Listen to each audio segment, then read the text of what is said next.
بسم اللہ الرحمن الرحیم۔ ویلکم ٹو مائی چینل صراط مستقیم۔ کسی خاص فرد یا واقعہ پر نازل ہونے والی قرآنی آیات میں سے آج ہم دیکھیں گے سورۃ الانفال کی آیت نمبر 31، 32 اور 33۔ ان آیات کا ترجمہ یہ ہے، اور جب ان پر میری آیات پڑھی جاتی ہیں تو وہ کہتے ہیں کہ ہم نے سن لی ہیں، اگر ہم بھی چاہیں تو اس جیسا کلام پیش کر سکتے ہیں، یہ تو پہلے لوگوں کی داستانیں ہیں۔ آیت نمبر 32۔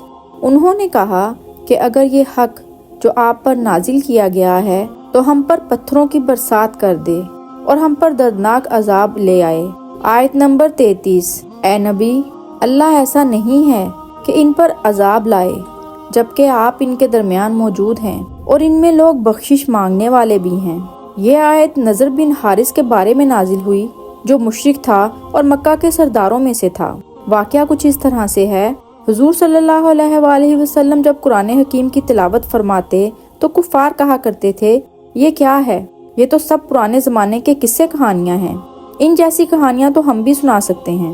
نضر بن حارث نامی ایک مشرک زیادہ تر یہ الفاظ کہتا تھا۔ ایک دفعہ یہ مشرک فارس گیا تو وہاں ایرانی بادشاہ اور رستم کے قصے لوگوں کی زبانوں پر عام تھے۔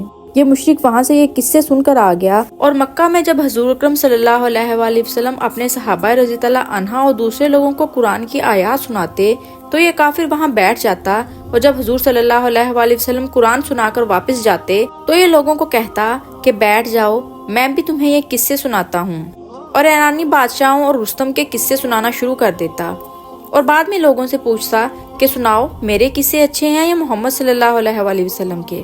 غزوہ بدر کے موقع پر سرکردہ مشرک سردار تو مارے گئے، مگر یہ مشرک زندہ مسلمانوں نے قید کر لیا اور اس کو حضور اکرم صلی اللہ علیہ وآلہ وسلم کی خدمت میں پیش کر دیا۔